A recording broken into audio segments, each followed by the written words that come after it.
Welcome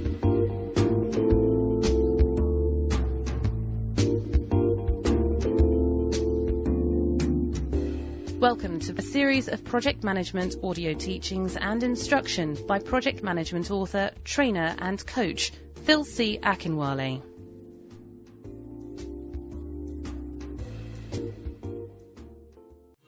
Hello there, fellow project managers. It's your friend Phil here, project management trainer and coach. Today I'm going to be tackling a subject that has a lot to do with your success on the PMP exam and very little to do with the actual PMBOK guide syllabus. I'm talking about test anxiety. Think about it. Have you ever come across people who take exams and you are so sure that these folks will pass the exam, but they just don't cut it? They just couldn't get it done. And when you ask them what happened, they tell you that they just were not able to live up to their expectations on the exam. They talk about having symptoms of heart palpitations, sweating, headaches, almost like a panic attack. That could be a case of test anxiety. What causes test anxiety is primarily people's fear of failing the exam. And when this fear really comes on people, they're under an enormous amount of pressure to perform. And it's usually synonymous with people who feel their whole world will come crashing down if they do not pass that test. I mean, it is utterly devastating to these poor people. And they feel that if they don't come out of that test successfully, then they're shattered. That's the end of their future. And it diminishes how they feel about themselves. It totally diminishes their self-worth. So the fear of failure is one of the primary causes of test anxiety on any exam. But remember, my focus is on helping these project managers who take an exam I train called the PMP exam, the Project Management Professional Exam. And the stakes are high in a lot of firms. In fact, I worked in a firm where management told us, hey, if you don't get certified, forget it. You're not going to proceed on the career path, the career trajectory, because being PMP certified was a big deal. And believe it or not, a lot of folks took the exam in that company and they were failing the exam really badly. But fear of failing the PMP exam, huge. So before I tell you how to counteract these causes, let's talk about a few other causes. One of the other causes of test anxiety is, I'm laughing because I have been in this boat before, and it's not a funny boat to be in, folks. It's lack of preparation. When you do not prepare enough for an exam, it could definitely induce anxiety in you. Now, when you think about this reason, the lack of preparation, you ask yourself, but why wouldn't you prepare? After all, you've got everything at your fingertips. You've got the book, you've got the PMBOK guide, you've got study guides, you've got... No, folks. It's beyond that. It's not about not having the materials. It's about not allocating enough time to do it, or not doing it in a methodical or calculated fashion, or not doing it with the assistance of the right people. You know, a lot of folks on the PMP exam, this will amaze you, but I hear this from students a lot. People say, Phil, yeah, I want to take the PMP exam, but I don't have enough time to take mock exams. What? You don't have enough time to build up your PMP muscle, you see? And this is one of the things that leads to that feeling, lack of preparation. Oh, I haven't taken enough mock exams or enough tests. Some people say, Phil, I just don't have time to study. Do you have a magic pill, so to speak, that I can swallow? And there are people like that. And when they get into the exam, their lack of preparedness gets a hold of them. They don't study. They find themselves in front of the computer at Prometric, and they just freeze up. I mean, even the little that they know, by the time they see the first 5 questions, it knocks them out. It knocks them off their feet. And so the lack of preparation is another reason that people, find on the PMP exam. And, my experience is getting into the exam, you realize, wow, I did not prepare the best way I could have, because these questions they're beyond what I could even imagine, you see. And that's why I always, tell people, try and get a good mentor, a coach, someone who knows about the trickery on this exam, and someone who could give you enough warnings, One of the ways I try to overcome this lack of preparation thing is I try to give people a good idea of how sick these questions could be.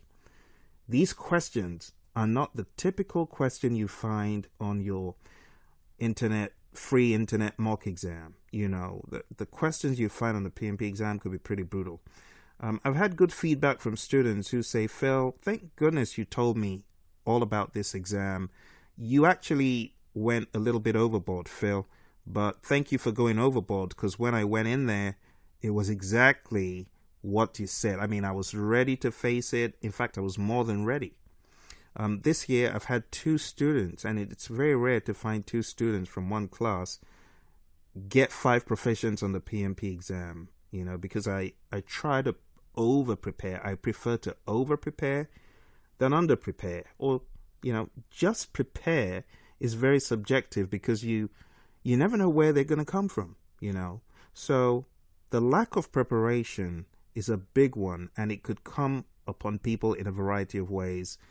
Either they, like I said, the instructor didn't give them enough warning. There was a student of mine who failed the exam the first time, and then he came into the class this year and he said, Phil, you know what? One of the things that I love about your class that was missing in previous class I went to is the instructor was very lax and not committed to the cause of doing everything under the sun, you see. So when this student took the exam, he was thinking, page 61 will get me through if I know page 61, and if I know a lot of stuff at a high level, I should be good.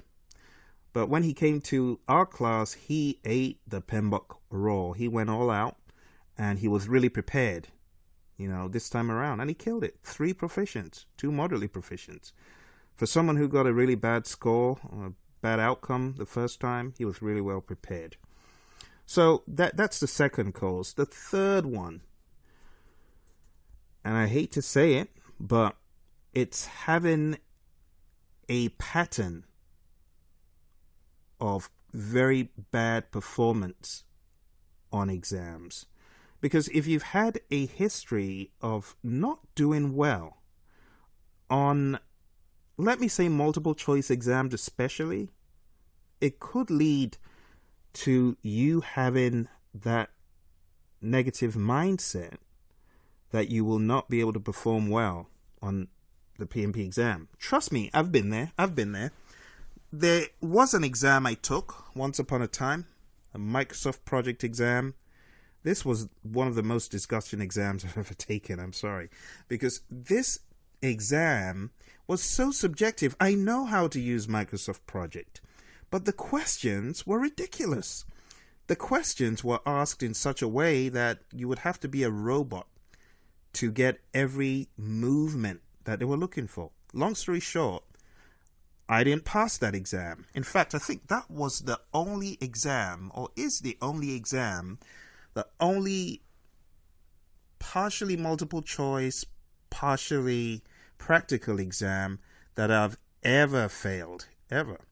At least in the past decade and a half. So this exam, it gave me a bad mindset, and I took this exam twice. And I'm sure it will shock people. Yeah, you can fail an exam because you've got that negative mindset. So the first time I took it, I wasn't prepared. And the second time I took it, I prepared even more. I went above and beyond and prepared even more. But when I took the exam, my performance the first time was messing around with my mind. So, long story short, failed it the second time. terrible exam. And it's not the MCTS exam. It's none of those official Microsoft exams. It was an exam from a third party. And eventually I decided to take the MCTS exam. I prepared really, really well. I went all out, left no stone unturned. And at the end of the day, after taking the MCTS exam in Microsoft Project, I did extremely well. But I believe my preparation made me more confident because I left no stone unturned. I looked for every available means to be prepared for that exam, having had that experience with Microsoft Project from that third-party exam.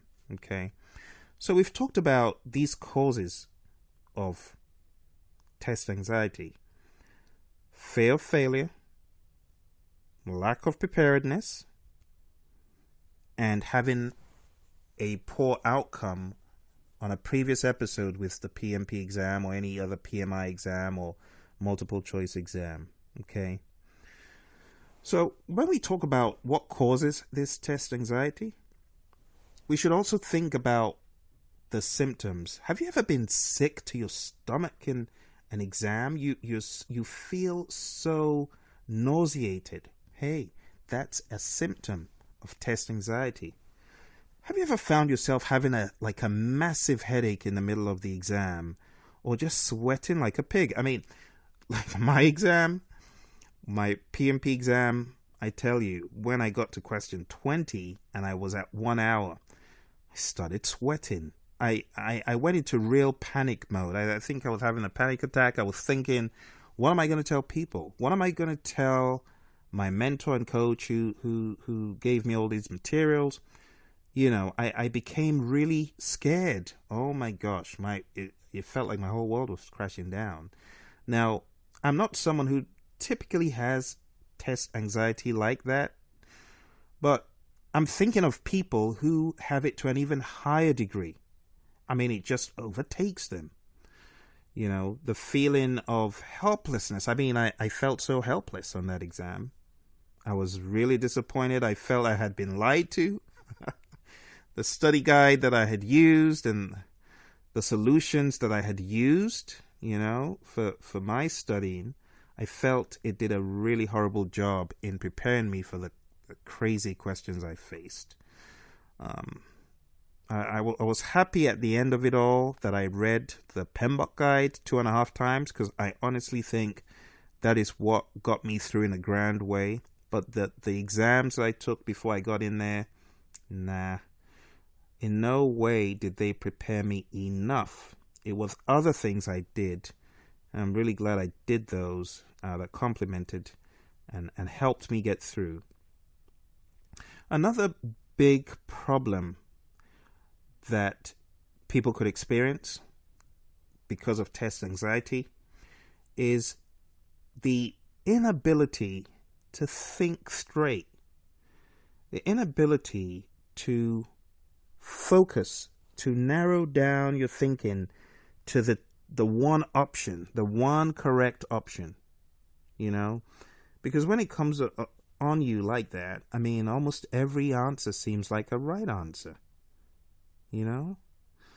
So these are things, just some of the things that could happen when you find yourself on the exam. And if you've been through this before and it's taken a hold of you, and really get help before taking the exam again.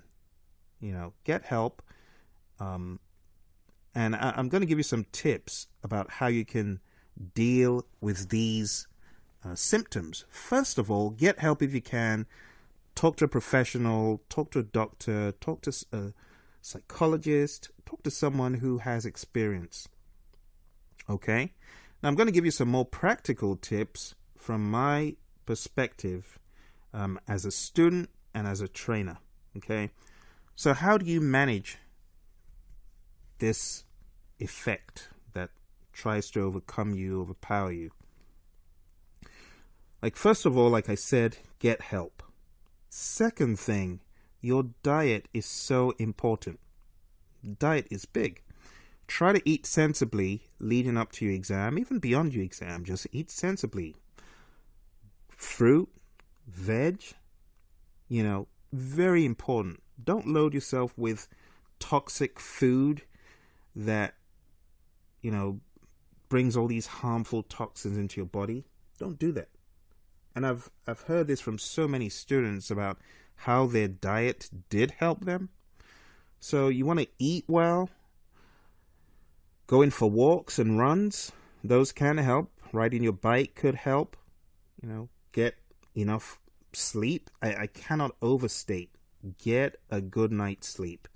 And it's all part of having this healthy mindset, because if you are mentally and physically exhausted because you studied till 12 midnight the night before your exam, hey, it's going to be hard for you to think straight on the exam. It's going to be hard for you to handle the anxiety if it shows up. Hopefully it won't when you do all these things I'm going to be telling you. But if it did show up, you need to be in the right mental state. You need to have had enough sleep. On my exam, I think having a good night's sleep had a big part to play, because I remember I shut it down. I got my 8 hours in. I woke up fresh. I didn't wake up exhausted. And when this feeling came on question 20, when I realized the hopelessness of taking this exam, I'm at 1 hour and I'm on question 20. The way I handled that situation, I think it had a big part to play with my sleep the night before, how I had rested, because I was able to think quickly. How am I going to handle this situation? I've studied, I've read. No, I can't go down like this. This is not going to happen. You see, that is where I was. So I was able to think, what am I going to do? Okay, I'm going to question 200. I'm going to find those questions because I know that they're questions that I can answer on this exam. I'd never had that experience ever before. I've never taken an exam in reverse from 200 going back. But the moment of truth, when that time came, I was able to think straight. I was able to think, right, this is what I'm going to do. This is going to be my strategy. Otherwise, folks, I truly would have failed that exam if I had gone from question 1 to 200. It would have been curtains for me, see? So I can't overstate, get enough sleep. I've seen this happen over and over and over again. Even beyond the whole clause and the whole idea about, I had test anxiety, do you know that not having enough sleep could kill you on the exam? It could kill your chances of success, because you've got so much information. Think about it. You've gotten 100 to 200 hours of study. The average student that I've come across, they put in average of 100 to 200 hours of study, and I'm talking about the 35 contact hour course, taking mock exams, going to the library, reading the PMBOK guide, reading the study guide, listening to audio, watching video, all that stuff, folks. It all amounts to anywhere from 100 to 200 hours for the typical student that I've come across. So think about it. You've got all this information. You've got 200 hours of solid study in your system, in your head, in your central processing unit. How are you going to get the bandwidth to process that information? Where are you going to get the horsepower to process that information? It's through enough rest, eating healthy, exercising, being in a nimble state of mind. That's how you're going to be able to process that information. A lot of people, unfortunately, they neglect this huge piece, and they study, they do everything else, but they don't get enough sleep. They don't really care about what they eat. And all of these toxins, everything, it all adds up. It's like a chain effect. And by the time you get into the exam, the lack of sleep, the lack of exercise, lack of good food, everything, the exhaustion, it just takes over people. You don't want this to happen to you, folks. So, stay healthy. The next thing I would recommend is practice deep breathing. I heard this from a student, and I practiced it on one of my exams. The exam I didn't prepare well enough, in my opinion, for. And people say, Phil, which exam is it? well, I've taken so many of these PMI exams. It's one of the PMI exams I took, but I'm not going to tell you which one. But anyway, I found myself in the exam, and wow, these questions. I've got an idea, but I'm not razor sharp. Heaven help me. I started deep breathing, deep breath. That's what calmed me down, folks. I took these deep breaths, and it helped me. It cleansed me out, and it took away the stress. It helped me feel more relaxed. Okay, so if you do this, don't be shy, don't be scared of doing it during the exam. No one's going to stop you. But taking those deep breaths, deep all the way in, suck that air deep down into your system. Deep cleansing breaths, and take it in deep and breathe it out. Breathe it out slowly, okay? And there's so many videos about this on the web, on YouTube. I would recommend watching some of these and trying to do that. If you do these deep breaths before you exam, don't even wait till you see the crazy questions. Do it before you get into the exam, or do it there in the waiting area. Do it during the exam. It really, really will help. Okay. The other thing that kind of gets people is the whole buzz in the exam center sometimes could be so distracting that you need to tell yourself to stay focused. A student of mine told me that they had different characters in their test center. There's the mad typist typing away, and they're taking the typing exam, obviously. And it's so noisy. You're going to have to put on headphones or earplugs. Or you've got Mr. and Mrs. Cough all throughout the exam, literally coughing for 4 hours straight. Because they're taking an exam and they came in and they're sick and they're coughing and it's distracting. You see, there's so many things that can distract you during your exam. And one of these things is noise. So I would recommend, as you get ready for your exam, try to take practice exams in different scenarios, different situations. Take it at your dining table, with your family milling around. Take it in the library, in absolute quiet. Take it at Starbucks. Take mock exams and quizzes in different environments to get used to what it's like to be in a quiet place, in a noisy place, in an average, medium noise type of place. When you get into the exam, try your best not to focus on anything around you. You need to zone out from your environment and you need to zero into the exam. Kind of like getting into the matrix. That's where you need to be. Okay? The next thing is huge. I've heard this from a student.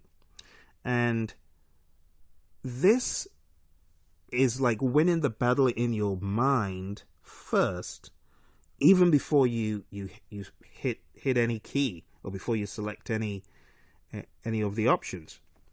It's having a positive mental attitude.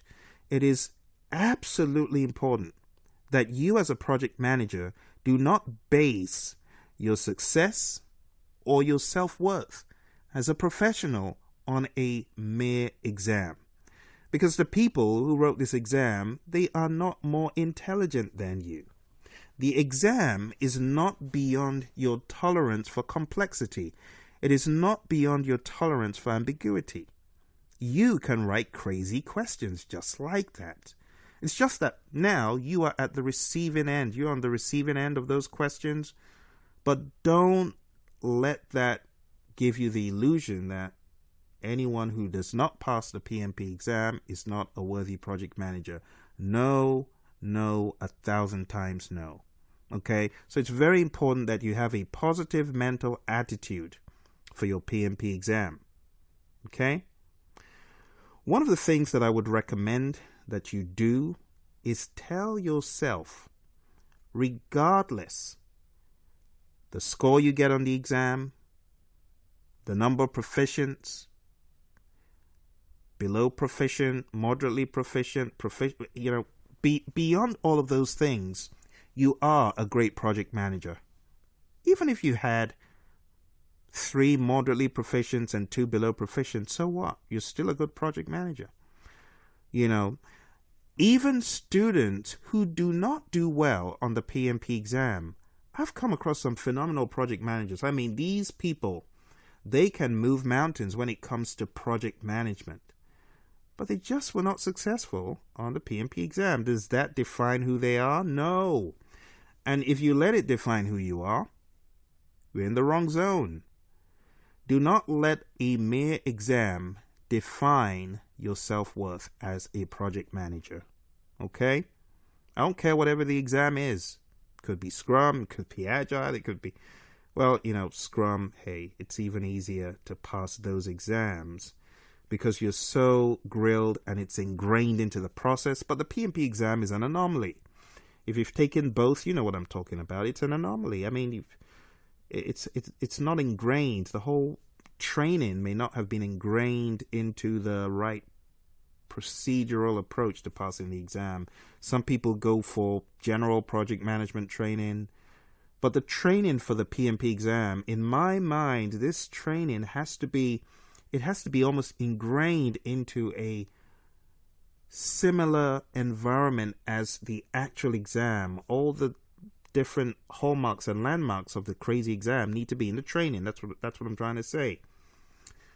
But anyway, have a good mental attitude, positive mental attitude,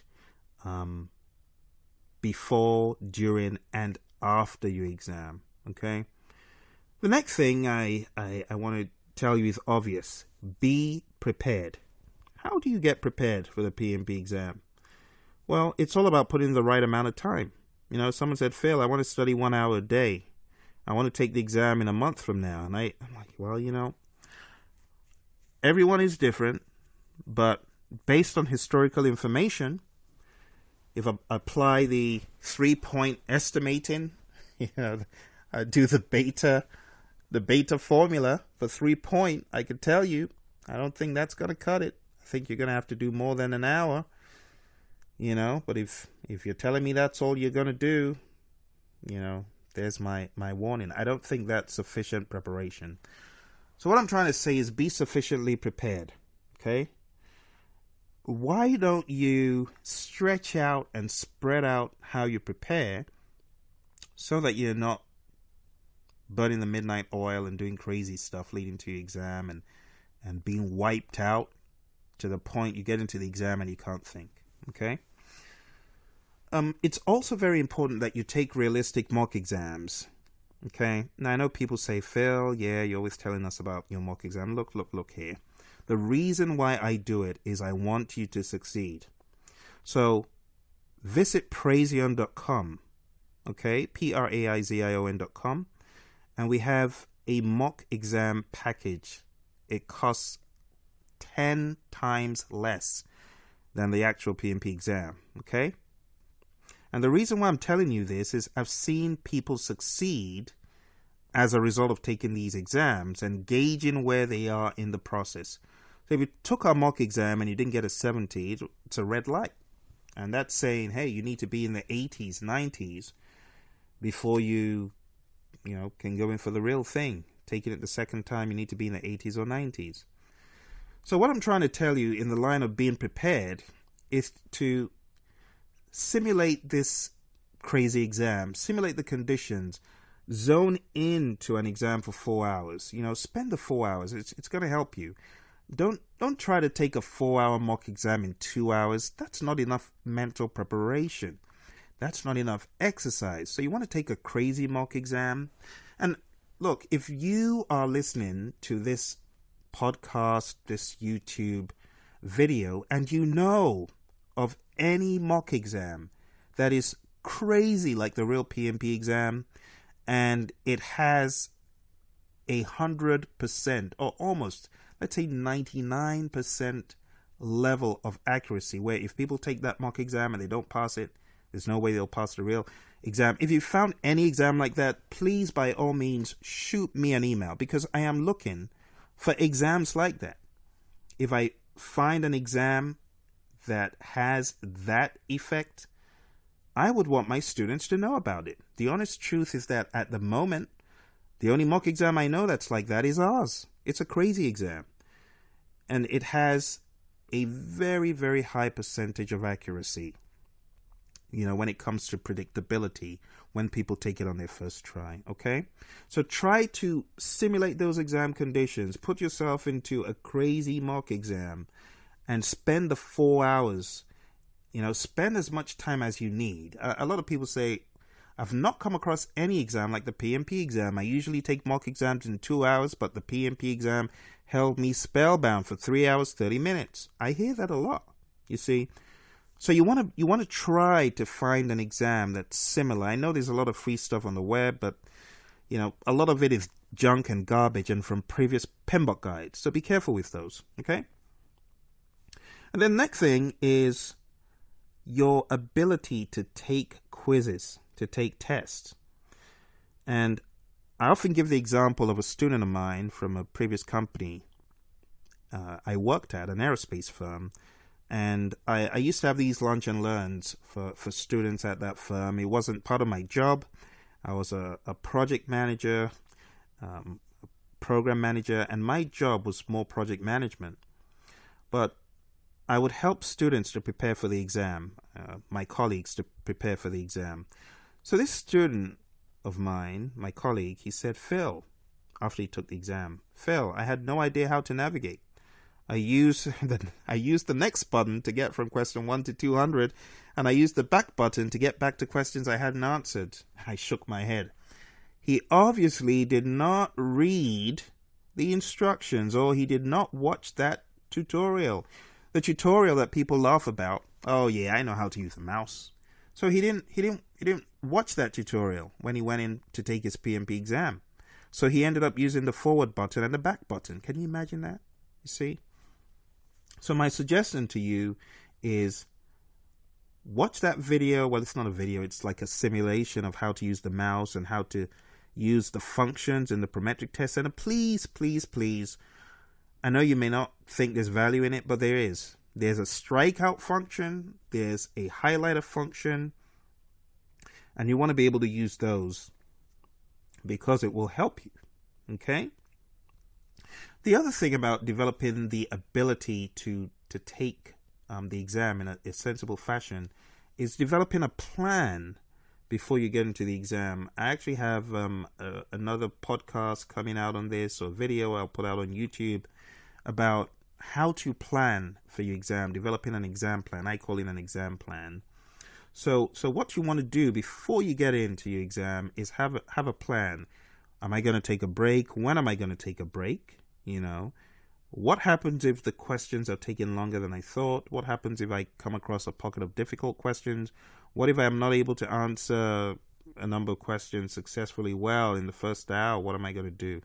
Am I going to do something like what Phil did and go to question 200 and work backwards? Whatever. Have a plan. So those are some of the tips and tricks to managing test anxiety. First of all, find a professional. Very important. Find someone who could give you advice beyond, the layman advice I've given you. I talked about being healthy. I talked about deep breathing. I talked about getting into the zone and being focused, concentrating. I talked about being prepared by taking very, very realistic mock exams. I talked about being in the middle of all sorts of scenarios, noisy, medium, quiet. And very important, positive mental attitude. It's not about the outcome from the PMP exam. It's all about you and what you think about yourself and how you interact with your stakeholders and the self-worth you bestow upon yourself. What did Eleanor Roosevelt say? No one can make you feel, and I'm paraphrasing it, no one can make you feel like a failure without your permission. Right?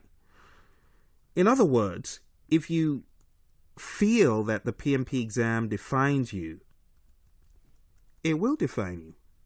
And you feel diminished and no good.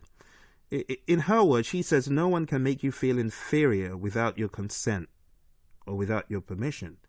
And I say the PMP exam cannot make you feel dumb without your permission. So do not give it that permission.